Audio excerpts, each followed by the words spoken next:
funeral is about to begin, sir.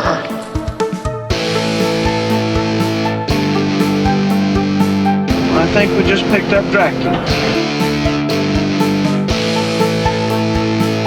It's got a death curse!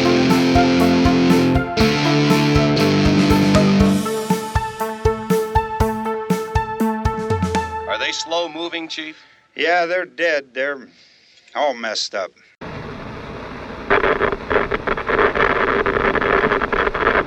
Welcome back to another episode of Never Not Horror Quick Cuts. Quick Cuts is our off-week episodes where instead of doing a deep dive review, we do something else. And today we are picking back up on the Horror by the Decade series where we rank our top 13 favorite horror movies from each decade. We started back in the 20-teens and we have made our way all the way to the 1940s. I am Steve Clark. Now I am Rich Hansen. With a mouthful. Middle of a drink of beer there. Gotcha. If you are new to the show, like I said, every other week we do our deep dive review, and then the off weeks is quick cut. So we're bringing in new things. We're coming up near the end of the Horror by the Decades for now, but there's still a few more things to do that I'm excited about. But with this being the 1940s, this was definitely the first one. I was worried about this decade because I knew I hadn't seen very much. When we got to it and it was time to really do it, I found out that I had seen one movie from the 1940s ever. Like, I had never seen any other horror movies from the 1940s except for The Wolfman, which we've done a deep dive of. Mm-hmm. So that's why this has been delayed a little bit, because I had to watch at least 12 movies. I watched everything on my list. A lot of them I had seen, but it had been years since I've seen it. Yeah, I watched 12 movies in the last month from the 1940s that I had never seen before. Yeah. So with that said, I mean, there was stuff I didn't get to. There were movies that I did not watch for a reason, and we'll talk about that when we get into it, but I filled out my list. So with that in mind, I watched 12 movies that I'd never seen. There's a couple that very easily can be bumped from this list. Yeah. I guarantee it. I'm hoping I can mention some. I'm sure you will. I would imagine that this list will not have nearly the crossover that some of our other lists will. Yeah, it's going to be tough. I mean, this is a long time ago. Yeah, but I was nervous about this decade because of how little I had seen, but then I was surprised at the quality of some of what I saw. Like, and I should have known. Like, I don't know why I had this image in my head that the 40s was a down decade or something, but there was some really good stuff that I watched here that I'm really glad I watched. So it was not a bad decade, and we'll get into all that. So, but as we do with Quick Cuts, before we get into our feature presentation, we like to talk a little bit about what we've been into horror related or horror adjacent. And Rich, I'll let you go first since I just walked through the Blair Witch Project. So what have you been into? I have been watching movies. I mean, I was watching a lot of the 40s, but I did find time to watch some newer movies, and I actually went to Shudder and watched a couple movies from 2025. I'm jealous. I do have one newer movie to talk about, but I'm sure whatever you're going to say I haven't seen. So both of these I watched on Shudder, and I highly recommend them to anybody. I had never even heard of them until I turned on the Shudder platform and was looking for a movie, and I picked this one, and right away I watched another one, and they were both good. I recommend them. The first one was called Mother of Flies. That is brand new. Like, that just came out like last week. Did it really? Yeah. Okay. It had a 2025. It might have went to like film festivals, but maybe. But that just hit. Okay. Like, because I know the interesting sort, like the people that made that. They're a family. It's like a husband and wife and their daughters. They've made like 4 movies together. Yeah. Okay. The Addams family. Their last name is Addams. All right. So the Addams family. But they make horror movies. Yeah. Yeah. And that's their new one. Yeah, but it is really good. It's on my list. It's about a young girl that when I say young, probably in her 20s, maybe 18 to 23, I'd say. but she has terminal cancer, and the Mm. doctors can't do anything for her. So she wants to go. She's read about this witch doctor that, supposedly can cure different ailments, and she really wants to go see this witch doctor, see if she can save her life. And her dad is not going to let her go into these woods alone, because it is in the woods.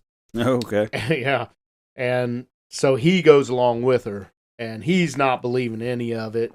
That is the mother of the flies, is this old witch lady that lives in the woods. They finally find her. She's eccentric, but is very confident that she can help this girl. But it goes off the rails, as you can imagine. But very, very good. Pretty creepy. I really enjoyed it. You can tell it's a indie film, but man, it had me.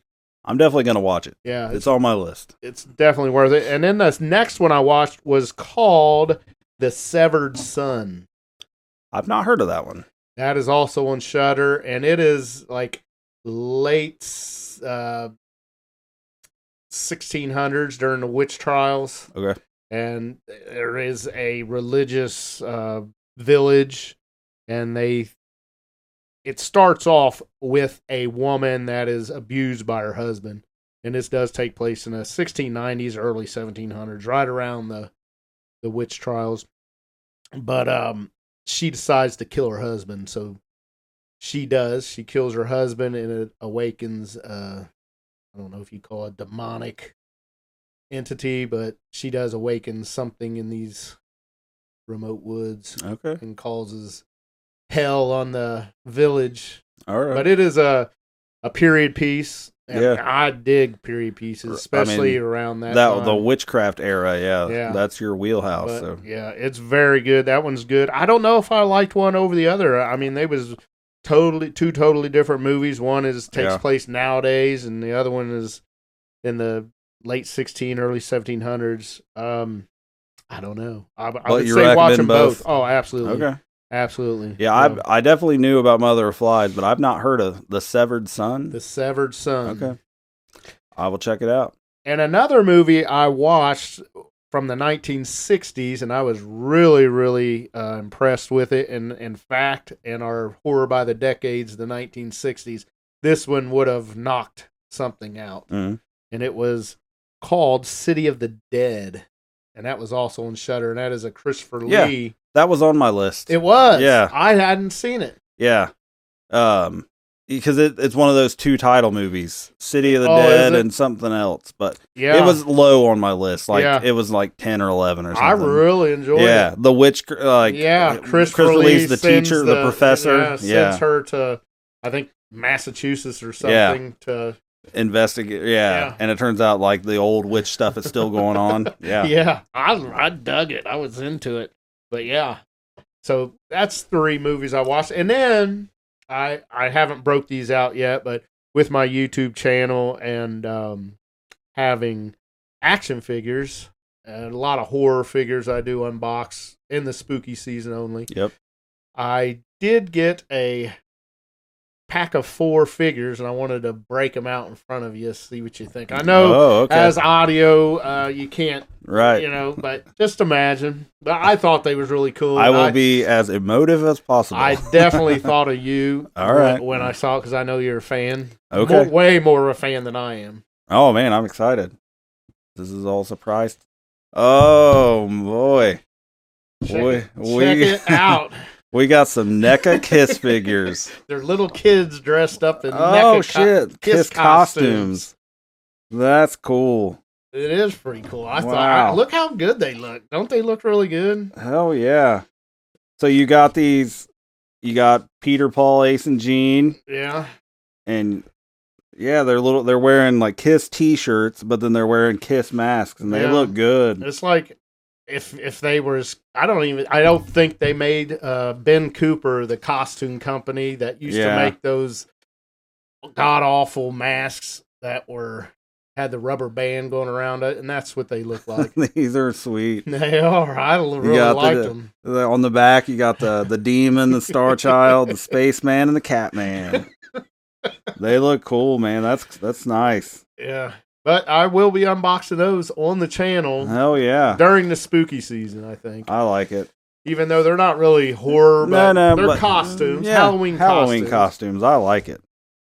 Hell, where'd you get these at? I actually got these from a company called Big Bad Toy Store. Like online? Yeah. Okay. Nice.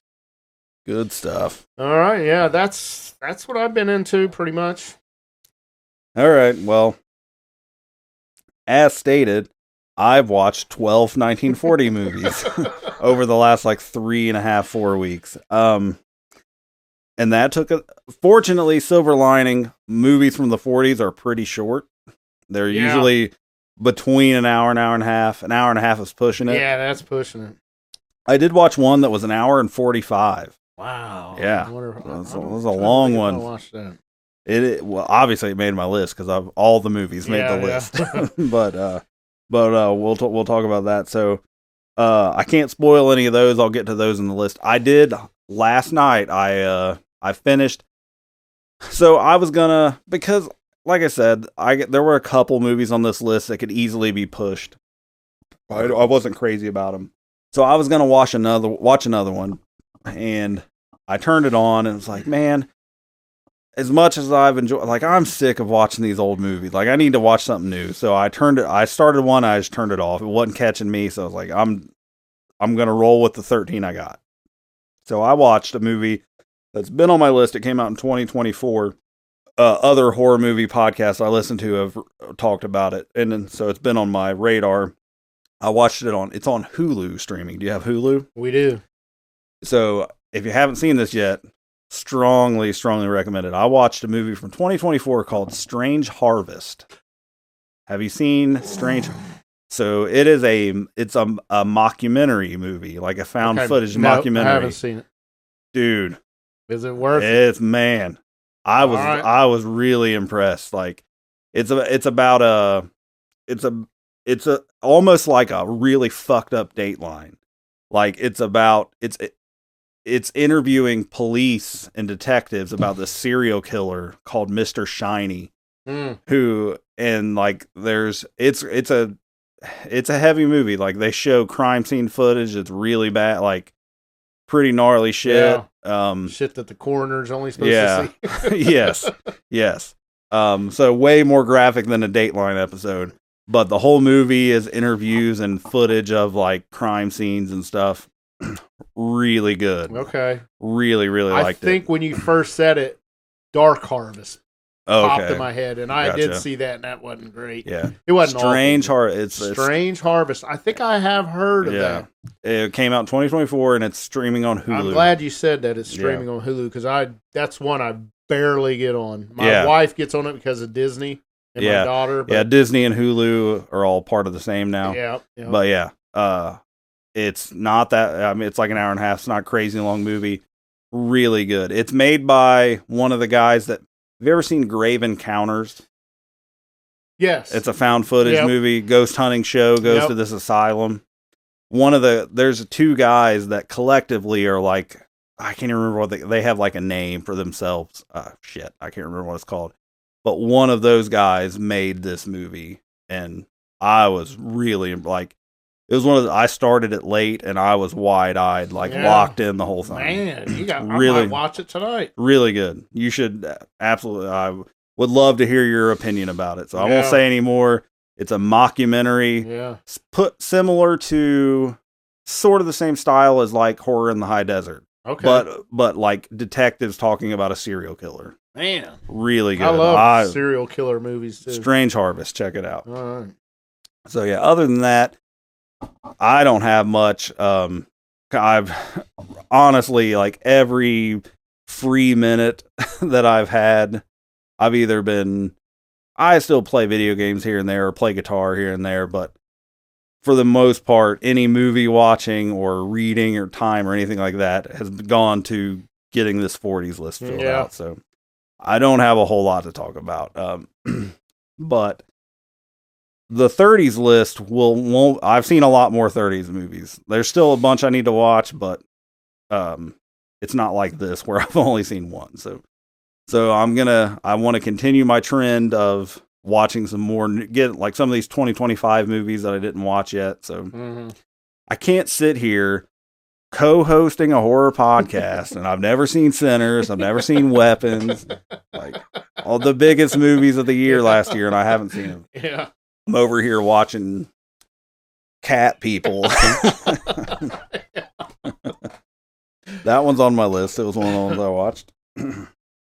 All right, so, well, we'll go ahead and get into it. So, we break down each one, any ranking we do, unless there's not 13, we do a top 13 in honor of Jason Voorhees, Friday the 13th.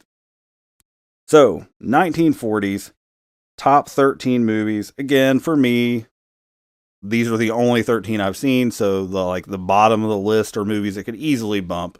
And we'll talk about as we go, like, because there are movies you're going to say, I know you're going to say them, and they're movies that I didn't watch, and I have a reason for not watching them, so but we'll talk about that when we get there. So, it's been a minute. I don't know who went first last time, but so you want to go first? You want me to go first? Yeah, I'll go first. Let her rip, Rich. I will say, I want to say that there is a podcast or a YouTube channel, I guess, that I watch, and it's called the Cobwebs channel. There is a couple Cobweb channels out there on YouTube, but this one is by a guy named Daniel, and he watches movies, and he does have a kind of a horror of the decade, his favorite from each decade. Okay. So I usually go to him to see, and he does like a top 20 from each decade, and I watched his top 40, or top 1940s horror. It's all horror. He's all horror. And to get ideas of what to watch and what the bangers are, you know, the ones that's considered the best. Yep. So I got a list of his, and I didn't watch them all, but I did find some that I really liked with his help. So check out the Cobwebs channel on YouTube. He's really good, and he's got them all on there. Yeah, I don't do YouTube enough. Like, I do the same thing basically, but I just Google like top horror movies from the 40s. Yeah, IMDb usually will have a list, or Rotten Tomatoes will have a list of just the highest ranking ones, and I'll just look at the ratings and see, kind of pull a list together of what I need to watch. So. Yeah, but I need to do more YouTube. Yeah, check him out if you do watch YouTube, because he has a really good channel, and he does watch, like, he'll put my top 20 movies on Tubi right now, and he'll just go through talking about his favorite movies on Tubi or Hulu or whatever he's watching. So not all classic stuff? No, but that is his bag. Sort of his theme, yeah. Yeah, he did say his favorite movie of all time is The Wolfman. All right. Yeah. Kind of what you're dealing with. I think he's a little younger than me. He's probably about your age, I'd say. Okay. Before you start, I thought of one other thing that I was going to throw in here, and I already forgot. Non-list related. So we always say, fans of the show, please write in, give us your ideas, feedback, whatever. And friend of the show, Todd, my buddy, he had a hell of an idea that I really like. So, So we launched Never Not Horror in April, right? Does that sound right? Yeah. So we're a few months away from our year anniversary. 1 year of doing this podcast. And he suggested to me, and I love this idea. I don't know what the criteria is yet, but he said that, like, at our 1 year anniversary episode, we should do like sort of thing that we do like every anniversary, where we induct movies into the Never Not Horror Hall of Fame. Oh my God, great idea. So I don't know, like, it would have to be movies that we've done a deep dive of. Yeah. And there would have to be some sort of, like, it has to, like, a cumulative rating of 4.5. I don't know. Yeah. We haven't talked about it, but I love the idea, I do too. Like movies that between the two of us we rated so high that it makes our yearly entry into the Never Not Horror Hall of Fame. That is an amazing idea. I love it. So I think we should do that. Yeah. We'll discuss later what score between the two of us it needs to hit a cumulative score to make the Hall of Fame. But yeah, maybe Todd should be our third vote. If we've got a tiebreaker. Right. I like it, and I guarantee you he would be in. So anyway, so yeah. So something to look forward to in April. We'll do an induction ceremony Yeah. for the movies that made the Never Not Horror Hall of Fame. Awesome. All right. Well, top 13 horror movies of the 1940s. Kick us off, Rich. What is your number 13? All right, I'm going right with a banger, and this is, I see on a lot of lists as number 1, number 2, number 3. It is my number 13. It is from 1946. It is The Spiral Staircase, Okay. which is directed by Robert Siodmak. If we remember that, his brother Kurt Siodmak wrote The Wolfman, Yes. and he did do a lot of playwrights. Yep. Yeah, so this is his brother. Yep. His brother, he also did Son of Dracula. Yep. Yeah. Yep. He wrote He wrote it. He was the Yeah, writer. yeah. Yeah. But yeah, and I heard that they didn't get along at all, and they would Really? try to kick each other off their sets. Oh shit. Yeah. I knew, this is a spoiler, that I watched The Spiral Staircase, so it's going to be on my list somewhere. But I saw that Robert Siodmak, and that name stands out because that's an unusual Yeah, name. Yeah. And then I was like, I know Rich said that name at some point, so I looked it up to see where that came from, and that he was brother of Yeah. the other Kurt Kurt. Siodmak, so- yeah. But it is pretty much about a serial killer on the loose that goes after women with disabilities. Yep. I think it opens, the girl is can't walk, she's crippled, and Yep. she gets murdered, and then come to find out he's killed more women with disabilities, and there happens to be our starlet of the movie can't speak. Yeah. She can't talk, so she is on the list of you better watch out because Right. you have a disability. Right. But yeah, it sounds kind of funky, and it, as high regard that it was held, I wasn't the biggest fan of it. That's why it's on 13. I'm sure probably on your list something would knock it off of my list. I bet you. Maybe. I think. Well, there's a few things behind it on my list that should have been knocked off.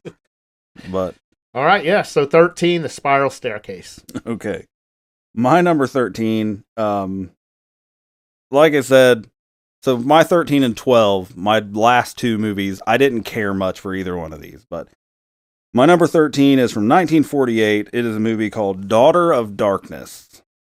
Never seen it. Okay. Yeah, it is about this girl, and guys are like pathologically attracted to her, and like they just can't control themselves around her, and they try to get handsy, and then she gets kicked out of the town in the beginning because the women folk are anti her because she's corrupting all the men, and it just doesn't really go anywhere. Like it's a strange thing for me to like have these movies on my top 13 that I just didn't like very much.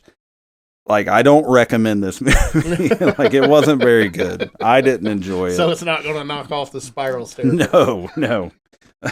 Not at all. Not this one. Anyway. But yeah, but by default, because I had to fit, every movie on this list was the movies I watched. So full awareness that eventually other movies are going to make this list. Number 13 is Daughter of Darkness from 1948. All right. That brings me to number 12, and mine has one of my favorite actors in it, and we just did mention it. It is The Son of Dracula, 1943. Good movie. I liked it. I loved how they used the Count Alucard, and if you do it backwards, Right. it spells Dracula, and that does come into the movie, but I love the story. I thought it was great. He's played by Lon Chaney, right? Yes, Lon Chaney plays Dracula, Which, but yeah. they call it Sort the of. Son of Dracula, but at the end you find out he is Dracula. Okay. Yeah, by the end of the movie, he's posing as this count called Alucard and backwards, like I mentioned. Tricky shit. But the story is I don't think Lon Chaney does a great Dracula, but the story is, I love it. It's a woman that wants to be turned into a vampire, so she kind of in a roundabout way seduces Dracula to turn her into a vampire so that in turn she can turn her boyfriend into a vampire and they can be happily ever after. Forever. Two-time and hussy. Yeah. So she even marries. She pulled one on Dracula. She even marries Dracula. And the boyfriend he just thinks that, she's left me for this rich count, but in her mind, which you don't find, this is all spoilers right here. So if you haven't seen this movie, I'm pretty much spoiling it for you, but that's what you get on Never Not yeah, Horror. but it is the story is great. Lon Chaney Jr. again, not the greatest Dracula ever, but yeah, I really like the story. All right. I would like to see actually a reboot of this or remake. So this is the one, back when we covered The Wolfman, I mentioned, I was unsure at the time, but since then I've confirmed, Lon Chaney Jr. is the only person who has played all four of the big four Universal monsters. And this is the movie that he played Dracula in, because I knew he had been the Wolfman, Frankenstein's monster, and the Mummy, but he also, so he is the only guy to have ever played all four. I believe so. Yep. Bela Lugosi played three of them, but he was never the Mummy. Correct. He was Dracula, the Wolf. No, he wasn't. He was never the Wolfman either, so he only played two of them. Yeah, it seems like he was something else though, not the Invisible Man, not the. He was a side character in a lot of stuff. Yeah, a lot of stuff. He did kind of do Dracula a couple times. Yeah, but not really Dracula. Right. We're going to talk about that here shortly. Okay. All right. So my number 12 is the other movie that I didn't care a whole lot for. I did like it more than Daughter of Darkness. So it is from 1943. It is a movie called The Seventh Victim.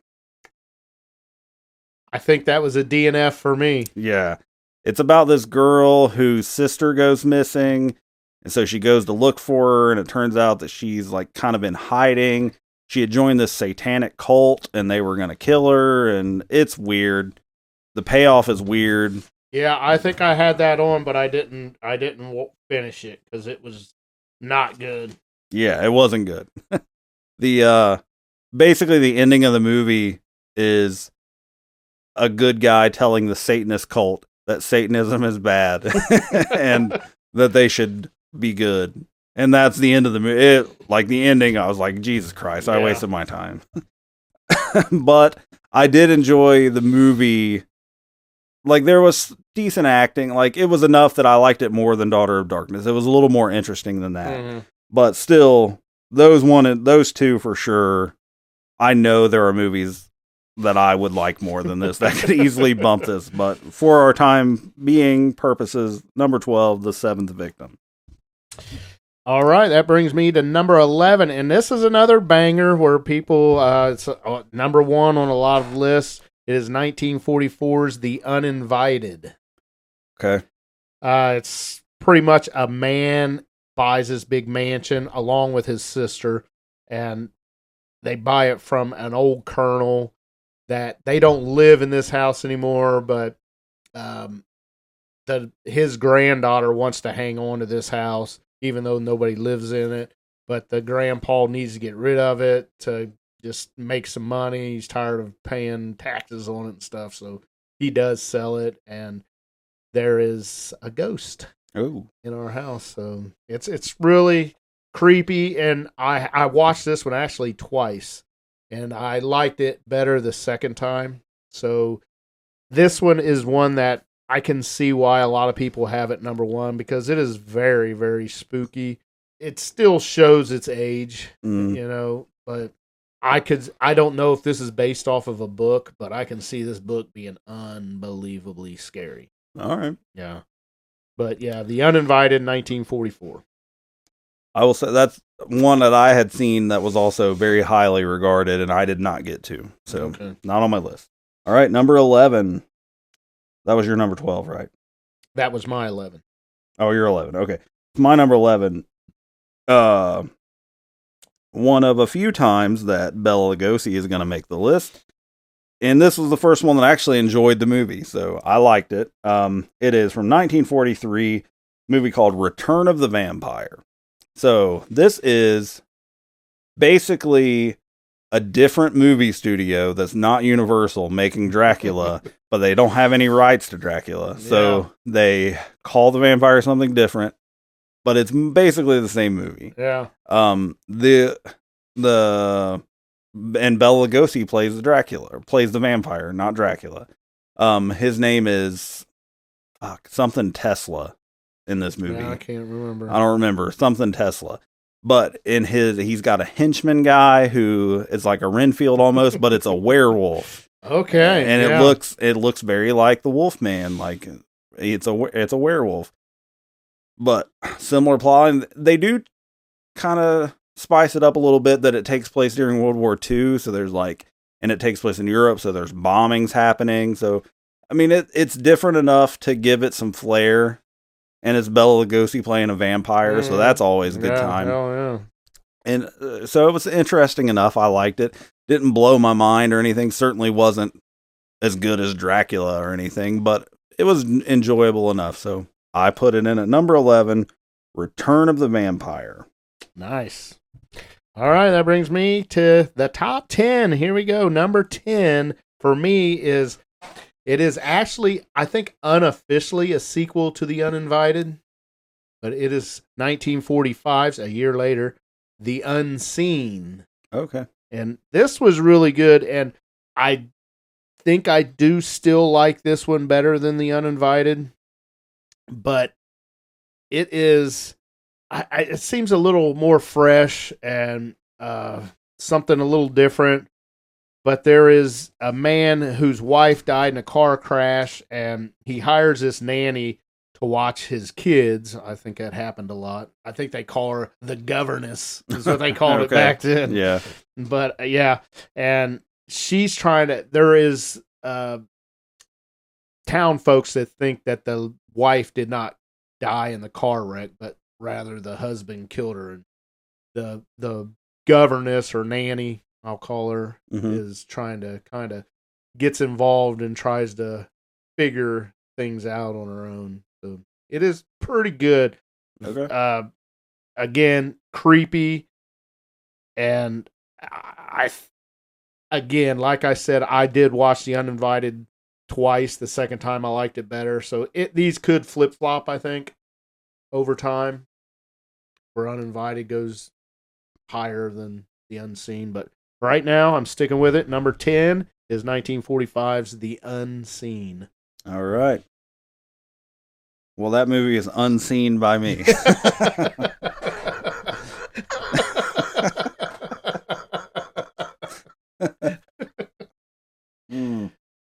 My number 10. This one is a well-known movie. It's a movie that, on first watch, I was kind of but the more I think about it, the more I like it. So I feel like maybe I should watch it again. And it is from 1942, Cat People. All right. So this was a well-known, popular movie from the 40s. And I don't know if maybe my expectation wasn't right, but I liked it, but I wasn't really blown away or anything. But the more I think about it, the more I appreciate what they did. The acting's really solid. It's about this woman who marries this guy, but she has this kind of obsession with cats. She goes to the local zoo and looks at the jungle cats, and it's sort of at times like a psychological thing. Like, it's suggesting that she is turning into a cat and murdering people, but is it just in her mind that she's a cat? So it's kind of an open to interpretation thing. But it is very well acted. And like I said, at first I was a little underwhelmed with it. But the more I think about it, the more I'm kind of, it's probably a little better than I initially gave it credit for. So I put it in at number 10, Cat People. All right, that is not on my list. Really? Have you seen it? I think I have seen it. Because as you're going through the plot, it sounds very familiar, but it could have been one where I watched the trailer of it and never watched it. It was one of the ones that I had to buy. So Okay.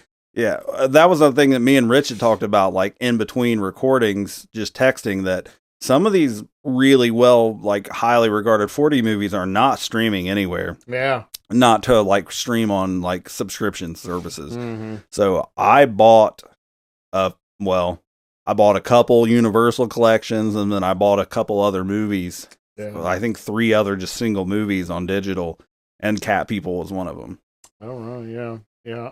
I did buy 2, I think. And then I did buy the That was physical copies. It was crazy because you text me, it's like, these just came in the mail from Amazon, and it was the Universal collection of Frankenstein and the Mummy, and I had bought both of those. Those are the only 2 that I bought on digital on Fandango. Yeah. All right. Well, you mentioned Universal, so we'll get right into my number 9 is The Mummy's Hand from 1940. Tom Tyler plays our mummy, which I think he does a fabulous job. Really. He looks... It's one of those things, like, if I say anything like I've seen it, then you know it's on my list. yeah. But, yeah, really good. And I think this is the first one that I noticed an actor that pops up on a lot of these, and very, very talented, very, very an older gentleman for the 40s. So he probably would have passed away in the late 40s or early 50s. Somebody that I didn't really register with, but George Zucco. Did you notice who did he play in the movie? Zucco? He played, I think, one of the scientists. I think just one of the how do you say Egyptologist. Egyptologist, yeah. He does pop up on my list quite a bit, and I was like, Okay. wow, I never even heard of this guy, and he's really good. Actually, there's another one later on that I'm really excited to talk about. But yeah, it's pretty much the 1932 Mummy. Just they Retold, remade it. Yeah. I think they wanted to redo it to reboot the franchise, kind of like they do nowadays. Yep. You know, somebody remade. As far as Universal goes, the gap between the original Mummy, because the Mummy's Hand is the second Mummy. Yeah. The gap in time between those 2 might be more than any others. 8 years. Because the Dracula and Frankenstein sequels were much closer together. Yeah. So, I mean, there was, nearly a 10-year break between those 2 movies. And I did read that they wanted to do a kind of almost a B movie, lower budget Mummy reboot. But he's brought back different ways with the Tano leaves and different things. But 9 Tano leaves. But yeah, really, really good. So 1940s, The Mummy's Hand is my number 9. All right. My number 9 is another Bela Lugosi movie from 1941. It is The Invisible Ghost, or just Invisible Ghost. In this movie, it's this family in a house. The wife has passed away, we're told. Bela Lugosi is the surviving husband, but he still sees and talks to his wife, and like there are kids still there, or like adult kids that are still there. There's a twist in this. Yeah, yeah. But Bela Lugosi is really good.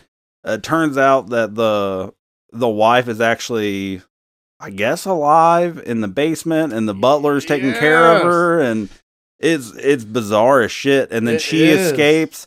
And when Bela Lugosi sees her, he turns into like he's like zombified, and then goes and kills somebody. Like it's kind of a weird movie, but it is weird. Man. It's really well acted, and it's engaging because you see it, and it's like, oh, I don't know what's gonna happen next. Yeah, so she died in a car, supposedly in a car crash, and got bad amnesia.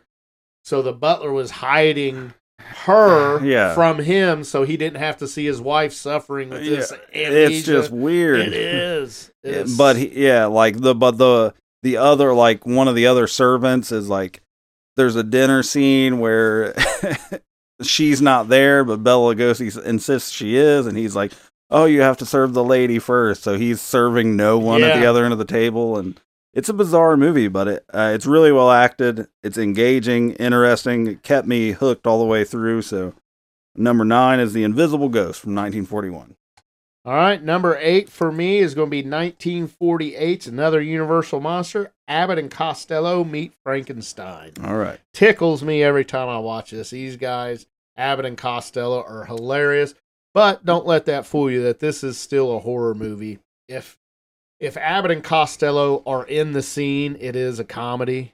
If they're not in the scene, we have a horror movie. And they're not in every single scene, so sometimes you just have the monsters. Yep.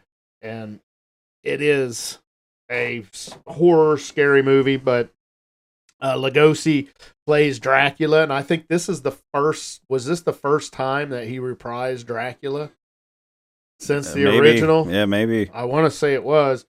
Glenn Strange, who does an awesome Frankenstein, played the monster. And, of course, Chaney reprises his Wolfman Larry role. Talbot. Yeah. Wolfman. But yeah, a kind of a freak show feller buys the body of Dracula and Frankenstein and is going to bring him along for his show, and the Wolfman finds out, and Larry Talbot, I should say, finds out and wants to stop everything because he knows the hell that these two can unleash on the world.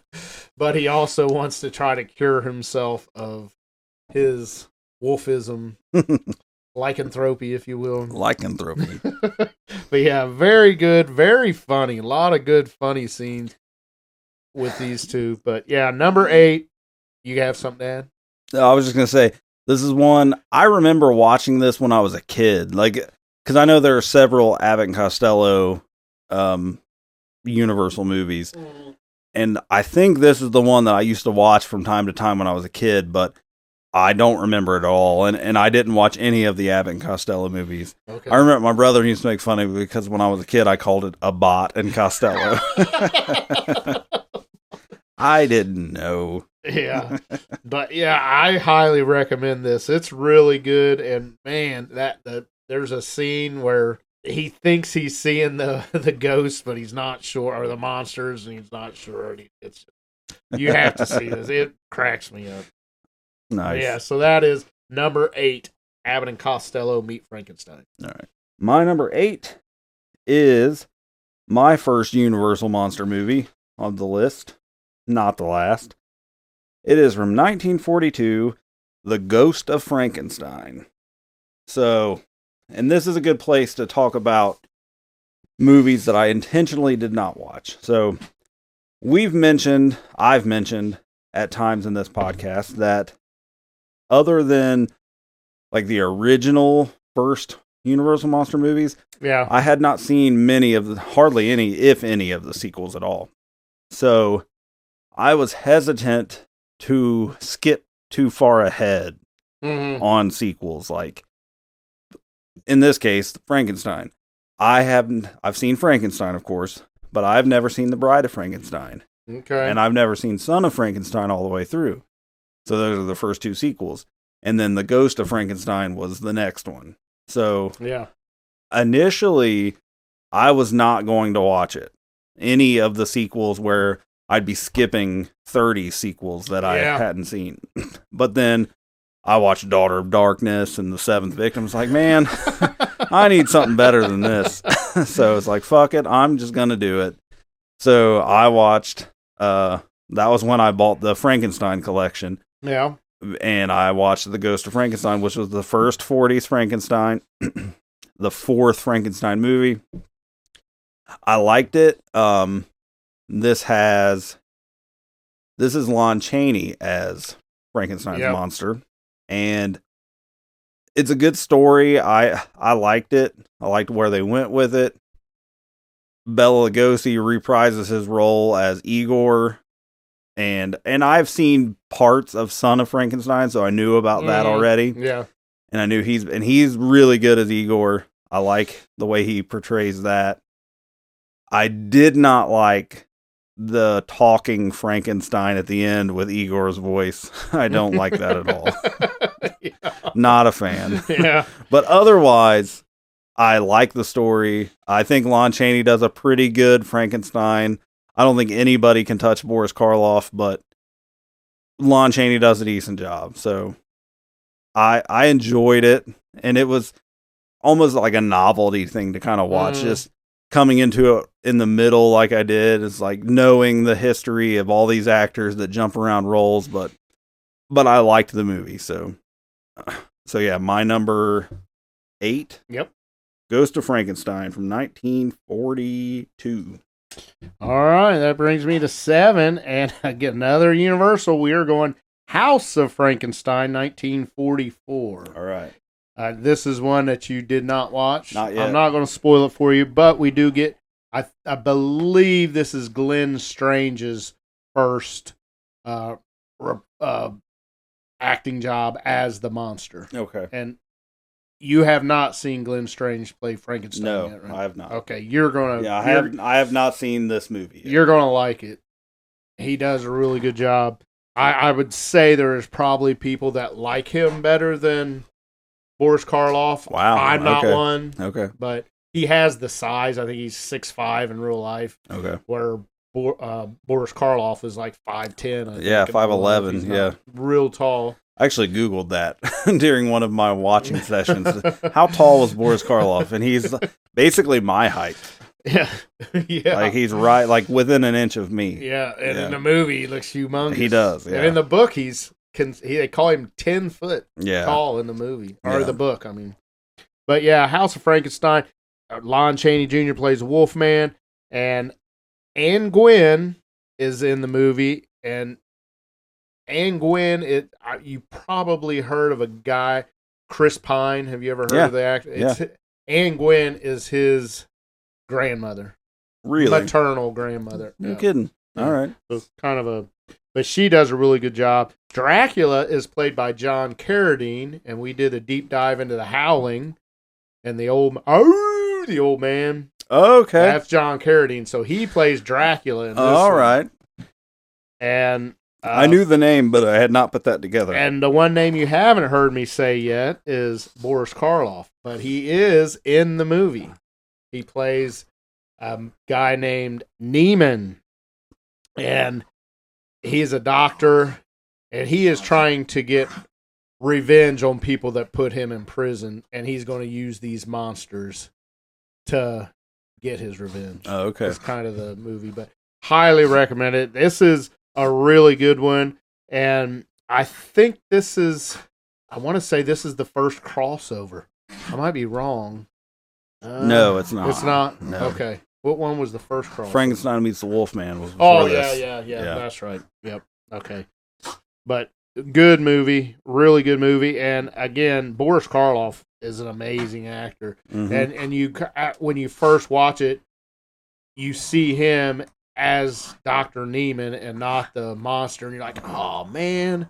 But as he goes on, you're like, hell yeah, this dude's awesome. Right. He is awesome. And then Glenn Strange picks it up and he does good. And John Carradine, I like him as Dracula. A lot of people don't like him as Dracula. We're gonna have to get these dogs out here, I think. Our dogs are in here So fighting. Blue is chill as hell when he's in here. It sounds like Frankenstein. I don't know if that's picking up. I'm sure it is. It has to be a little bit. We're gonna have to break this up. Break it up. Hold on. Dogfight. So that was your 7? Yeah, House of Frankenstein, 1944. My number 7. All right. My number 7 is the first crossover that we've had. It was much lower on your list because you've seen a lot more to base it off of. My number 7, made it all the way to number 7, was your 13, The Spiral Staircase from 1946. This was actually the first movie that I watched when I was like, okay, I've seen The Wolfman. I have to watch 12 more. This was the very first one. It was on Tubi. And it's a solid whodunit mystery thing. Like it's like you said, a serial killer is targeting handicapped women, and our lead is a woman that can't speak because of some trauma. But they do some, I mean, it's dated, but it's cool stuff with like a red herring, and they lead you to think it's this guy, but then it's actually this guy, and you see the killer with a zoom in of his eyeball, and it was interesting enough. Like I like a whodunit kind of thing, so Yeah. I was on board with that. And ultimately I enjoyed like even more than like Ghost of Frankenstein. Like I appreciated the storytelling of it, and you have more to compare it to than I did, but it made it all the way up to number 7 for me. I'm explaining myself like no, why this yeah. number 7 for And me. a lot of people, I mean, this is number 1 for a lot of people. Oh yeah, I mean, most of the stuff that I pulled was from like top lists from IMDb or Rotten Tomatoes, and then like Daughter of Darkness was just on Tubi, so I was like, okay, I'll watch that, and I regret it. But so yeah, my number 7 is The Spiral Staircase from 1946. All right, my number 6. This is one that I had never heard of. I went on Tubi and typed in 40s horror movies, and this is one that popped up. Never heard of this movie before, but amazing. I mentioned George Zuko earlier. He is in this movie, and he has multiple roles. So it's pretty much about a doctor. His name's Dr. Clayton, played by George Zuko, who has a brother that is a Satanist, an evil guy, just a awful guy. Well, Dr. Clayton, it's his twin brother, and his name, his satanic brother's name is Elwyn, who George Zuko also plays him. Yeah. It's awesome. I mean, he does an awesome job, this guy does. He kills the brother and he don't want people to know he did it, but he's actually doing good for the community because that's he how killed a Satanist. an awful human being, but he's still got to, be quiet about it.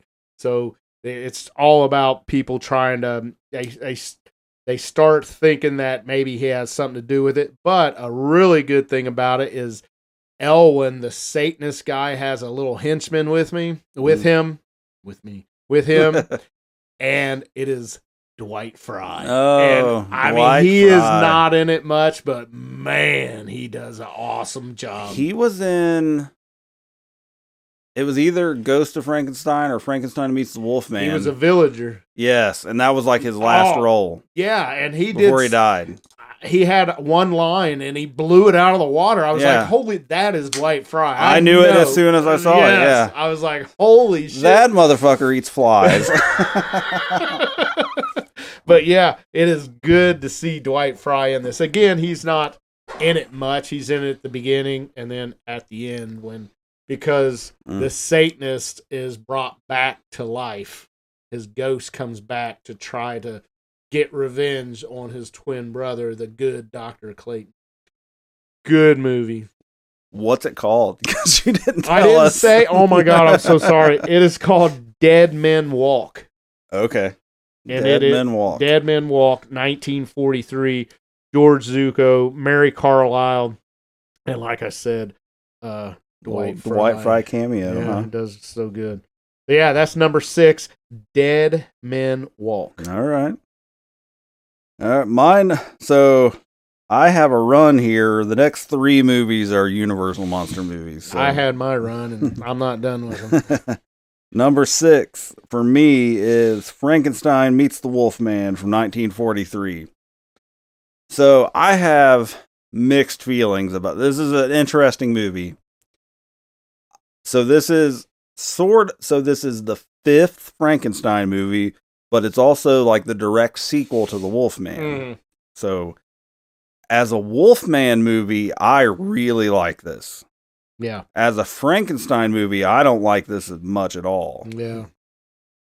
You got Lon Chaney Jr. back as Larry Talbot, reprising his role as the Wolfman. You got what is it, Marie Uspensky? Maria Upenskaya. Yeah, she comes back as the gypsy lady. I love it. I really like the Wolfman stuff. Yeah, like it's the good. way he comes back to life is awesome. Grave robbers open his tomb and take the wolf's mane off during a full moon, and he comes back. Like that's awesome. As a Wolfman movie, it's great. As a Frankenstein movie, Bela Lugosi plays the monster. Yeah. I just don't like the Yeah. Wolfman, the Frankenstein stuff, man. Yeah. I don't like it. But that said, how much I like the Wolfman half of it, put it all the way up to number, what are we, number 6? Yep. Yeah. So, and again, this was another one where I was watching sequels where I haven't seen all of them. It made it all the way up to this point in the list because it's so good as a Wolfman sequel. If I just had to kind of overlook the Frankenstein stuff and come to terms with, at this point, this is the third different guy playing Frankenstein's monster, and yeah, I through Boris Karloff, Lon Chaney Jr. and Bela Lugosi. Bela Lugosi is easily my least favorite Frankenstein's monster. Yeah. He just, I can see Dracula. I don't like it. Yeah, it is hard. But it's such a good movie as a Wolfman movie, so made it up to number 6, Frankenstein meets the Wolfman. Yep. Okay, that brings top 5, and my number 5 was your 6. It's Frankenstein meets Wolfman. Again, same, just like you. It's hard to watch the Frankenstein, but with the script, that's Larry Talbot needs to bring Frankenstein back to life so he can find the papers on how Frankenstein was made so he can cure himself. Is what he's trying to find, the cure so he don't have to be a Wolfman and kill people anymore. I had a little bit of issue too with the way they kind of retcon Ghost of Frankenstein because he gets burned up in that movie. Yeah. But then he's frozen in ice in this movie. Like, how the fuck did that happen? Yeah. But I do like it, and same as you though, yeah. The Wolfman aspect of it is good, and Maria Ouspenskaya is amazing in it, and it is a good movie. It doesn't miss a beat from as a sequel to the Wolfman. Yeah, they right after. Yeah. I mean, they're right all over it. And the whole Larry Talbot he wants to die. Like he knows what he is, and he wants to be dead. He doesn't want to hurt people anymore, so he's just trying to die. And it's Lon Chaney Jr. does a fabulous job. Mm-hmm. So that's number 5, Frankenstein meets the Wolfman. All right. My number 5 is, I don't think, you didn't have this one yet. My number 5 is, like I said, I'm on a run of Universal here. It is The Mummy's Tomb from 1942. This is the third Mummy movie, and then it is the first to feature Lon Chaney Jr. as the Mummy. It is a direct sequel to the second Mummy movie, including some of the same actors. The Mummy's Hand, which was on your list already. Yep. I liked it's a fine story. I talked about before. I enjoy the Mummy. I've always been fascinated with Egyptology, so the Mummy stuck out. Well, we talked about it in the 50s with the Hammer Mummy. Yeah. But I've always been fascinated by that. I really like the original Mummy from the 30s. We'll talk about that when we get to that, but it's really well done. I don't want to say anything about The Mummy's Hand yet, the first sequel, which is a spoiler that is going to be higher on the list. But The Mummy's Tomb, the third movie, I like that it plays, like the first 15 minutes or so of this movie is basically a recap of The Mummy's Hand, because it's the same story, just it's almost like Evil Dead 2. Like, we explain the first movie, then we carry on. Yeah. So, but Lon Chaney Jr. does a good job as the Mummy, and it's solid enough. Sort of, you kind of get this. Mummy stories are similar. You kind of get the same basic plot structure for the whole thing for the ones that I've seen so far, but I dig it. I like it. So. Yep. Number 5 is The Mummy's Tomb. All right, it brings me to my number 4. It is from 1942, and this is one that I saw on the Cobwebs channel, and man, am I glad I took his recommendation and watched this. It is called I Married a Witch. Not heard of it.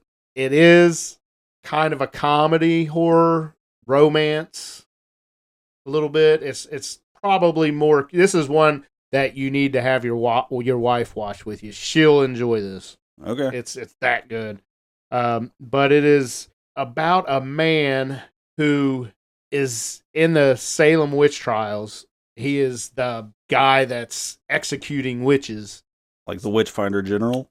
Yeah, kind of like the Witchfinder General. So his last name is Woolley, and they're in the late 1600s. They execute this mother or daughter father witches, and they plant a tree on top of their ashes, so to hold the spirits of the witches in, Okay. old timey stuff here. And while they was being executed, they put a curse on the Woolley name. So, and the curse was kind of silly that you will marry the wrong woman. So, Okay. so it kind That of could suck. it kind of in the beginning shows like right after the 1690s, it shows like the 1700s, and a woolly man marries a wife that does nothing but yak, yak, yak, yak. And then it shows, it goes into time and then finally ends up into our 1940s. And it's the current Woolley. And of course, he married the wrong woman. She's very, she wants things, a lot of things. And he is running for a political office, yes. And so he's got that in his mind. Well, while him and his future wife that he's getting ready to marry, hasn't married her yet, the one that it's going to be the wrong woman because of the curse of the woolly men, that tree snaps and it releases those two spirits. And it is kind of goofy because they are in mist form, kind of smoke form, and they're going through and they're talking back and forth, the daughter to her dad, and they find the woolly man, and now they want to get more revenge on him. The one that killed, because he is the heir of the one that killed him, killed them too. And just a funny, cute, romantic movie, but it is kind of creepy in spots too. So it does star Veronica Lake. Do you know who Veronica Lake is? She's a hottie from the 40s. You know how I like him 40s. Yeah. Evelyn Ankers. Yeah. Well, she's right in line with that. So very good, very good. Highly, highly, highly recommend it. Watch it with your wife. She'll like it. It's almost like, and I think the Daniel from the Cobwebs channel says it's kind of a prelude to Bewitched. In a roundabout way. Okay. Yeah, kind of like that. All right. But yeah. I had not heard of that. That is number 4, I Married a Witch from 1942. All right. My number 4 is, I teased this one a little bit already. It is from 1940, The Mummy's Hand. Already on your list. Again, I love mummy movies. I love that setting. Who played the mummy in that one? What's his name? Tyler or something? Tom Tyler, I want to say. Tom Tyler, yeah. Plays Karras. He looks incredible. Yeah, he does. Man, like, I was watching that, and I mentioned him a few times, Todd. I took a picture of my TV when he was zoomed in on the mummy, and like, the mummy looks fucking amazing in this movie. Yeah. But I love the story. I mean, it's like you said, it's basically a retelling of the mummy with a few differences, but you got Steve Banning, the archaeologist, and Babe. Babe's a good character. And I think the biggest difference between this and the original Mummy is the mummy's in it a lot more. Yeah. Like, it's not like the original Mummy where he's a mummy for 5 minutes and then Ardith Bay. Yeah. So you get the mummy a lot longer, and I really liked it. Like, the ending scene, I text Todd when I was done watching it, and was like, because at the end, he sets the mummy on fire while he's trying to lap up Tana juice off the floor. It's like, man, that's hardcore for the 40s. Just set him on fire while he's trying to lick that off the floor. But I really liked it. The mummy looks great. The acting is great. Solid movie. Like, I would need to watch the original Mummy again, which I'm going to do when we do our 30s. But I mean, it is toe to toe with the original Mummy for me. Like, I really, really liked it. So, so far, Like I bought those legacy collections of Frankenstein and the Mummy, and I've watched the first two sequels, Mummy's Hand and Mummy's Tomb, and I liked them both. Mhm. So I'm definitely gonna watch the rest. But yeah, my number 4, The Mummy's Hand, 1940. All right. Top 3. Top 3. Here we go. Now this is fun because my top 3, you've not said any of them. So My top 3, you haven't said any. all right, so I wonder. Obviously, I know one for sure that's going to overlap, but Yeah. curious to see if my other 2 make your list or not. I would say 2 are going to overlap. Okay. All right. So this one maybe not, but I did text you on this one Okay. if you had seen it. And you said at the time you had not. So maybe you haven't. But my number 3 is 1944. Stars Lon Chaney Jr. and Gwen again, who was Chris Pine's grandmother. It is Weird Woman.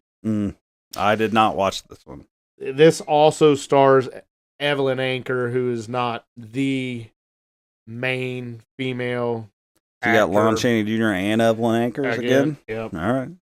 But Anne Gwen is more the star of the movie. Evelyn Anchor's more of a supporting actress. But it is a man goes on an expedition and brings back I guess it would be a South American wife with him. He meets her, Okay. and she's kind of a voodoo priestess, and he brings her back to the States, and Evelyn Anchors is his kind of a ex-flame, and she's a little bit jealous of this new voodoo priestess who's all new to all the American situation going on. But it is good. Definitely a horror, kind of a romance horror, not a lot of comedy, if any. I can't remember any, but and you definitely want to see how this transpires at the end. You definitely stay tuned for that. So yeah, Weird Woman, 1944. All right. My number 3. This is one that I had to buy because it wasn't streaming anywhere, but it was very highly regarded on both lists that I was looking at. So this is from 1945, a movie called Dead of Night. So this is an anthology, and it is really well done the way it's set up. So the setup is there are these people at a house, and there's not really a lot of explanation for why they're there, but they are talking to this psychiatrist doctor guy, and they are telling him, they're basically trying to convince him, they're telling him ghost stories that they've experienced or supernatural stories that they've experienced, and tasking him to explain it away and trying to convince him that the supernatural is real. And one of these guys has been having this recurring dream with all these people that are in this room, and it's this whole thing. So you get these little anthology snippets of different people telling their ghostly experiences, and it's really well done, and then it all ties together at the end. Not on the same level of like Trick or Treat, the way they kind of tie everything together, but as far like I was blown away that a movie in the 1940s pulled off the wraparound like this. Yeah. And like the ending of the movie is just beautiful. Like it's just the way they tie it together and it wraps around and it's like a full circle thing. It's so good. Really, really enjoyed it. Like I said, it wasn't streaming anywhere, so I had to buy it on Fandango, but absolutely worth the price of admission on that one. I really, really liked it a lot. Made it up all the way to number 3, Dead of Night from 1945. Well, I did not see that, but I have heard of it, and I heard that last segment is amazing. It is. Amazing. The way, the ending, I don't want to spoil anything, but like it ties a bunch of the segments, the people's different experiences together. Yeah. Beautifully done. Like, okay, you gotta, I mean, you probably have to buy it or rent it. Yeah. But it's worth it. Like, Okay. it was so good. All right, I will watch it, but it is not on my list, so that's another one that's not crossed Yep. over. So I've got Dead of Night. I've got a feeling our last 2 are going to be exactly the same. Okay. I could be wrong, but I got a feeling. All right. All right. That brings me to number 2. And it is based on a Robert Louis Stevenson short story. Mm-hmm. Stars Boris Karloff. It sure does. The Body Snatcher. Yes. Holy shit. Was this the first time watch for you? Yes. Yeah. And Boris Karloff is unfucking real in this. Yes. Holy shit. He is so good. I've always liked Boris Karloff. Yeah. How he didn't win an Academy Award for Frankenstein, I don't know. Yeah. I mean, he hardly ever talks in it at all. And he's so powerful. And man, he's got lines in this, and holy shit, he's so good. Creepy, scary, eerie. But yeah, 1945 also has Bela Lugosi. Yeah. Bela Lugosi's in it also. He's not a main character, Yeah. but he's a overseer of the house. Yep. So, it's so good. when he kidnaps or digs bodies up and brings them in for it's like medical. It's a medical school. Yeah, and the girl's singing in the town, and they there's a little girl that is crippled. She can't walk, and this young professor, I think he's even a student. He's a student, like a medical student. Wants to help this. He starts liking this little girl. He wants to help her, and so he goes to. But there's no bodies left, and they've put guards in the cemeteries now, so you can't dig up no more bodies. Right. So he decides to go to the character played by Boris Karloff, your body snatcher. And of course he says there's always a way. But it's just so good when you see the young lady singing in the streets. I think the movie even opens with her. Yes. Yeah. And then she's not there anymore. But he's got this body now. Many obviously didn't dig it up, so there's only one other. Oh my gosh. It's so good movie, so well made, and blown away. I need to read this book bad. I want to read it so bad after I saw this movie, and I don't know. This may be one of those that the book does not top the movie because Boris Karloff, holy shit. But yeah, number 2 is 1945's The Body Snatcher. All right. So that brings us to my number 2. So I can honestly say throughout the entire Horror by the Decades series that we've done from 20 teens all the way to the 1940s, there has not been a single decision between two movies that was harder to make than this one. Guarantee, like 100%. I've mentioned it before. When I get my list of 13, I put it into like a ranking engine, and it'll give me. Normally 13 movies will give you 27 matchups, and you'll pick which one you like better. And you answer the questions through, and then you'll have your list of 13. When it came down to these two against each other, I did this last night. I bet I stared at my phone for 5 minutes before I made the call. These two were so close. Definitely the hardest choice that I've made. So, my number 2, after 5 minutes of debate, is The Wolfman from 1941. I can't imagine, like, going into this, it was like, The Wolfman is obviously number 1, and then we're playing for the silver medal. And then another movie beat it out.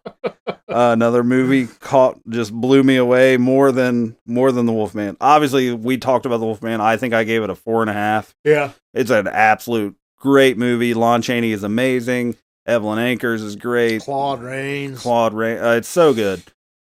Absolute all-timer movie. And it was one, when we did the deep dive, I had never really watched it all the way through, so it's kind of a fairly new to me thing, but great movie. Easily, I mean, my affection for that movie made Frankenstein Meets the Wolfman jump so high on the list, because as a Wolfman sequel, it was so good. So I just love Lon Chaney Jr. as the Wolfman, as Larry Talbot. Really good stuff. If you would have told me 3 weeks ago that the Wolfman would not be number one on my list, I would have been your fucking eye. But here we are. Number 2 is the Wolfman. Nice. All right, here we go. Number 1, it's probably obvious. I gave it a 5 out of 5 howls when we did the deep dive on it. And it is 1941's The Wolfman. Yep. So your number 2 is my number 1. Yep. Yeah.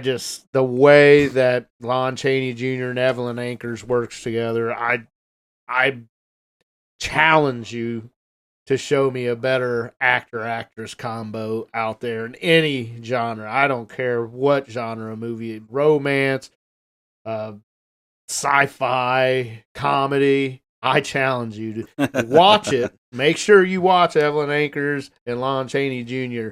and then come to me with your better than that duo, because better pack a lunch, because I'm going to fight for Evelyn Ankers, Lon Chaney Jr. I absolutely love them.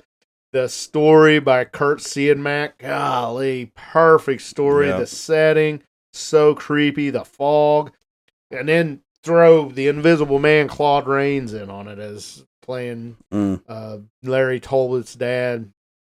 Just so good, and Ralph Bellamy in it. If you're a professor at a film school, this is must watch, in my opinion. Yeah. Must see stuff to show kids wanting to make movies. Love it. Number 1, but I think we talked about it off while that train was going by, but it was hard. Yeah. I was very surprised that the Body Snatcher was that good. But Boris Karloff, if he would have had a co-star to go with him, like Lon Chaney had Evelyn Ankers and Claude Rains. No, I get it. Maybe, but man, I just love it. I can't say enough good things about it. And if you have not seen The Wolfman, check it out. Must see TV. But yeah, number 1. Agreed. 5 out of 5 howls is 1941 The Wolfman. All right.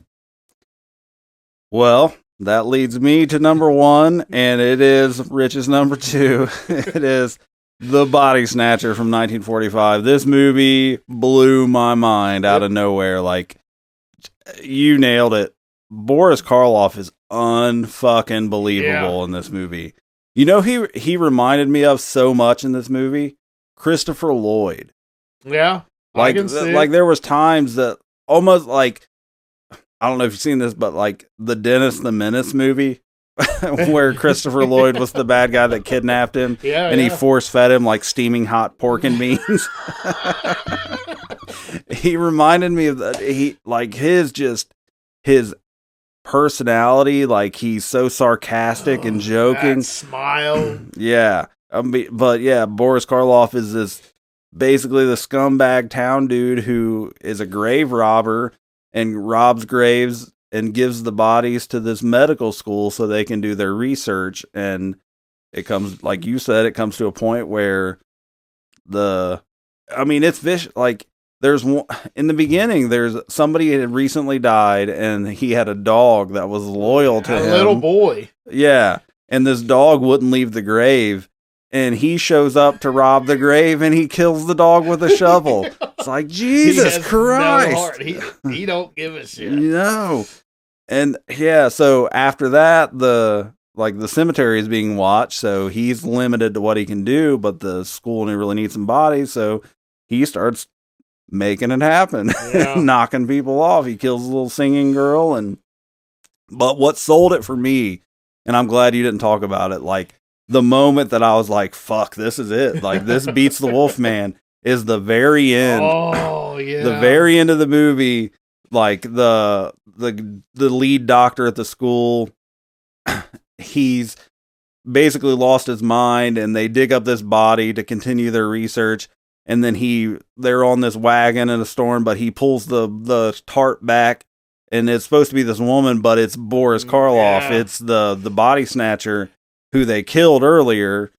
And there's this scene at the end where runaway carriage with horses in this storm, and the doctors like trying to control the horses, but Boris Karloff's dead body is flopping around next to him. Yeah. He's got no shirt on, and it's just like, and then it crashes off of this cliff and they die, and it's and then I mean, it's just. Then they look at the body, and it is the woman. Like the doctor was just crazy. Very Edgar Allan Poe. Yeah, that last part. But just an absolutely incredible performance from Boris Karloff. You're right. Like just I was not prepared for how much that movie just captivated me. Like and like I went into this weird bias like. Because I love Invasion of the Body Snatchers, and it's like the Body Snatcher, like, oh, this is probably gonna suck, and it doesn't, it doesn't suck at all. It's amazing. It's so good. Like, and like I said, I struggled with Wolfman or Body Snatcher at number one, and the more I thought about it, like I've said before, when I rank movies, it's which one would I rather watch again? Yeah. And maybe it's because I've only seen Body Snatcher once, and it was recently, but... I don't think so. I think you want to watch it again because Boris Karloff. It is so good. And it has to be a great book. I mean... the story has to be great. But, and like, to me, and to most people, I would imagine Boris Karloff is Frankenstein's monster. Mm-hmm. And to see him in a speaking role and just be so devious and charming at the same time, and it's just... I don't want to push forward, but I really like this performance better than The Mummy as Ardith Bay. Yeah. I mean, that was great. I love Ardith Bay. Yeah, absolutely. The Mummy, this is better. Oh my gosh, he is so good. He's so he's a little bit charming enough to stay out of trouble, digging up bodies, right? But so creepy. He's a drunk, and he has blackmail. We didn't even talk about that. There's a little blackmail in there. Where he's got some dirt on the doctor. Yeah, but and then like Bela Lugosi is a servant in the school. And he tries to blackmail Boris Karloff because he overhears what's going on. He's like, I know you're killing people, so give me some money. Yeah. And then he kills Bela Lugosi. Like, it's so good. Just, I was blown away. I loved it. So I love it that you put that number one. Yeah, I absolutely love it. Yeah, like I came. Yeah, I mean, I made my list last night, but I struggled and. Yeah. Just trying to fight that initial notion, like Wolfman's number one no matter what. And then I saw this and was like, I think I like this more. So I didn't watch this one first. I had watched The Uninvited, Spiral Staircase, and those were good. It was one of my later ones. Yeah, those are very... it was another one I had to buy. Very M.R. James kind of... Yeah. Scripts if he was a script writer. More quiet. Yeah. But I would say that those would probably make a lot better books than they I'd be curious to see what the Robert Louis Stevenson story is like. That's got to be good. Yeah. I mean, he wrote Treasure Island. Have you read Treasure Island? Great book. No. Great fucking book. Yeah. I'd be curious to see what that's like. Yeah, me too. Yeah, it was one of my through my process of watching these movies, it was probably middle of the pack as far as when I watched it. And it was like, fuck, man, this is so good. Yeah, when I watched it, I was that scene, I was blown away. The ending scene, man, when he's riding that carriage and shirtless Boris Karloff is dead, but a ghost or a zombie, and he just keeps like falling over and slapping him, and he runs it right off the cliff. Oh, I love the tavern scene when the good doctor came in. The student, not the student, the actual professor came into the tavern, and Boris Karloff was halfway drunk already, and he pretty much said, "Look, I got you, brother. You can't do nothing about anything I'm doing because I've got shit on you." Right. And he just couldn't do nothing. He wants to kill him, write him out of his life, whatever he can, but he can't. Yeah. Because this guy has shit on him. Yeah, for sure. And he's so proud of it. And, Yeah, and he rubs it in his face. Yeah. You just hate him. Yeah. But just It was creepy. so good, yeah. I mean, I've seen a decent amount. Well, I mean, I know Boris Karloff has been in a shit ton of movies. And I watched, like, Black Sunday that I watched. Or is it Black Sunday? That was the anthology in the 60s. I think so, yeah. And he plays the vampire in that one, and he's the host of the show. Yeah. Yes, but this is easily my favorite Boris Karloff movie to date. Yeah, and any time after watching these Boris Karloff, the ones that are great, you want to watch more. Yeah. And more and more. Yeah. And just watch him. Yeah. Even if the story's not good, it's going to be a good movie because it has stars Boris Karloff. No, not even exaggerating for the sake of the show. Like, after I watched The Body Snatcher, I Googled Boris Karloff and I read his Wikipedia. Like, just because I wanted to know more about him. Yeah. Like, what else is he in? Yeah. Like, what other hidden gems like this are out there? Crazy stuff. Yeah, so good. Yeah, so, all right. Well, that will do it for our top 13 from the 1940s. Definitely some surprises in there, for sure. But some bangers, as they say, for sure. You gotta watch Dead of Night. I definitely want to hear what you say, what you think of that. All right. Well, so next week will be Rich's pick for a deep dive movie review, and you said you had it narrowed down to a few. Do you have a final answer? Or do you want to wait?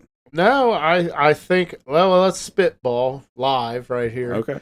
And I mean, it's your pick. So I think that episode would air February 8th or something like that.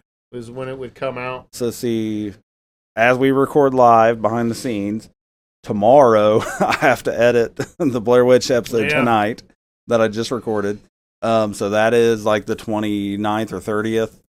So yeah, it'll be like it'll be February 10th or something like that. Yeah. So I was thinking My Bloody Valentine. All right, yeah. But being close to Valentine's Day, but I'm not sure if I want to go the original 1981 My Bloody Valentine or the remake. Okay. And then there was also another one that I had seen called Hard Eyes that kind of falls in there. Yep. So I'm thinking one of those three. Is there one that you would rather I watch? have not seen the remake of Bloody Valentine or Hard Eyes. And I've seen My Bloody Valentine, but it's been a very long time. So I'm open to any of the three. I will say My Bloody Valentine is on the Wheel of Remakes on Remake Roulette. So eventually we'll cover both, but that doesn't mean we can't cover either one of those. So, but to answer your question, your deep dive review will be February 11th. Ooh, okay. So it will be the Wednesday before Valentine's Day. All right.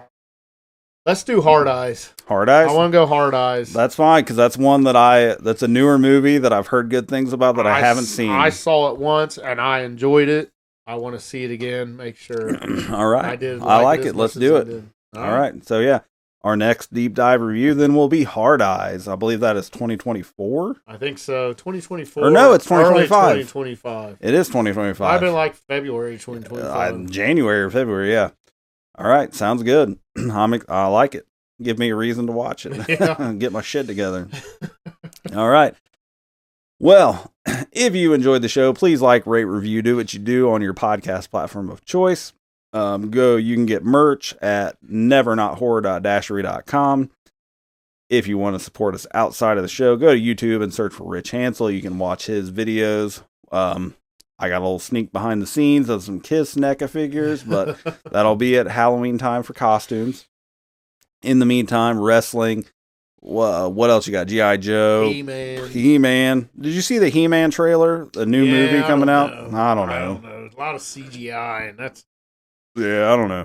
Boris Karloff didn't need CGI. Hell no, he didn't. Yeah, I didn't. I was not blown away by that trailer. Yeah. Let's see. So yeah, if you want to support my books, SteveClarkBooks.com, you can get links to everything there. I'm still working on the audio version of Doors of Chamberlain will be coming out in a few months, so that is in production right now. And so yeah, next week it'll be Hard Eyes, getting into some lovey season for Valentine's Day. Newer movies. Yeah, a newer. I like it. I like what we've been doing too, mixing in new movie reviews. Because I mentioned like the modern minis, but I kind of like what we're doing with where we just throw it in with what we've watched recently. Yeah. So I think we can keep doing that. Got plenty of other quick cuts ideas. So yeah, I'm gonna watch some new shit.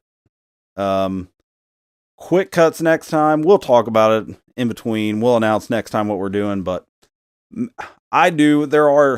not like the 40s, but the 30s, there are some movies I need to watch for sure. So, Me too. So we may do a different quick cuts before we get to the 30s, just to give some extra time. But we'll announce that on next week's episode. So do all the things. Appreciate the support. Let us know how you feel. Give us your list from the 40s. If there's anything really good that we missed, definitely let us know, because we both were picking up new movies. So yeah, for sure. I'm always looking for new stuff. And come back next week where whatever it is, it's never not horror. Oh, yeah.